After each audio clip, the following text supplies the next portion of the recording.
Chapter 15, The Demon's Lair. The hooded figure moves timidly into the chamber and hesitates for several minutes before entering the darkness of the cavern. He takes a deep breath and continues along the path, a path that he has not traveled down before. The chamber is unlit. Darkness is all he can see ahead of him. A crack in the door allows a glimmer of ambient light. The hooded figure reaches into his pocket and pulls out a lighter. On the third try, he succeeds in producing a spark. With great trepidation, he follows the flame until he sees the sight he's dreading. In the distance, he can make out a huge throne. It belongs to Asog, an ancient Mesopotamian demon who is as old as time itself. Asog is asleep, and the hooded figure must wake him to complete his mission. This will not prove to be an easy task, as the demon is in a deep slumber. Asog snores mightily and shows no sign of rousing. "Hello," the hooded figure whispers. "I am here." He quickly realizes the error of his ways and repeats himself several more times, adding more volume with each iteration. At last, Asog opens his eyes.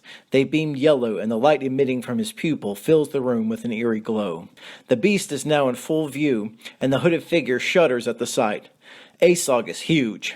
It's hard to tell how large he actually is, because he is seated upon a throne, but he might be over 20 feet tall. He is scaled throughout his body, save for the enormous claws on his hands and feet. His head is angular, like that of a terrifying dragon. Razor-sharp teeth, that cannot be contained by his mouth, hang over his lips.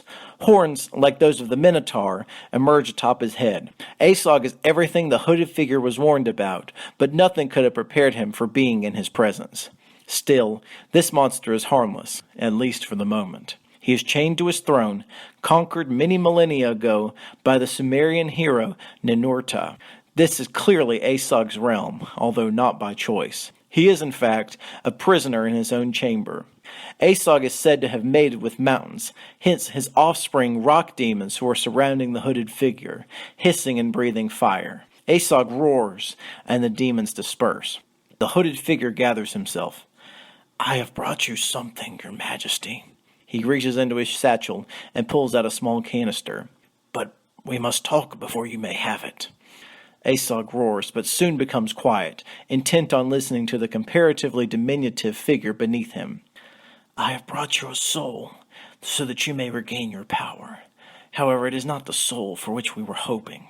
The demon grumbles something in an unrecognizable ancient tone. "It is Apollo that concerns us. When he has been erased from existence, we shall continue bringing the spirits of gods as they die on earth. However, you shall not receive any more until Apollo ceases to be." A low growl escapes Asog's lips. The rock demons stir and seek shelter. They know what this sound means. Asog is angry. His anger has been known to incinerate all around him. However, he controls his temper. He needs this hooded figure alive to carry out the tasks that have been promised. Asog again speaks in the foreign language. "Yes, your station shall be returned to you, but only when the time is right." The demon snarls. He is not happy and lets it be known. "I understand that you have been waiting for many lifetimes. I assure you shall be freed to do as you please. You can even destroy the earth if you like. But remember, this all depends on you devouring Apollo." The demon's eyes gleam. "As an act of goodwill, I present you with this gift." The hooded figure opens the canister. The mist of Pluto floats out. He is transparent and confused. This is all that remains of him. His body has been discarded.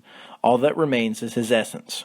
Asog inhales deeply, and Pluto's soul is sucked closer to the demon's nostrils. The Roman god tries to fight the impending doom, but it is hopeless. Soon he is but feet from the monster. Asog inhales again, and Pluto disappears into the demon's nose. Asog pulls at his chains, but cannot release himself. He needs more soul to feed his power. "That is all," the hooded figure says. "I shall take my leave.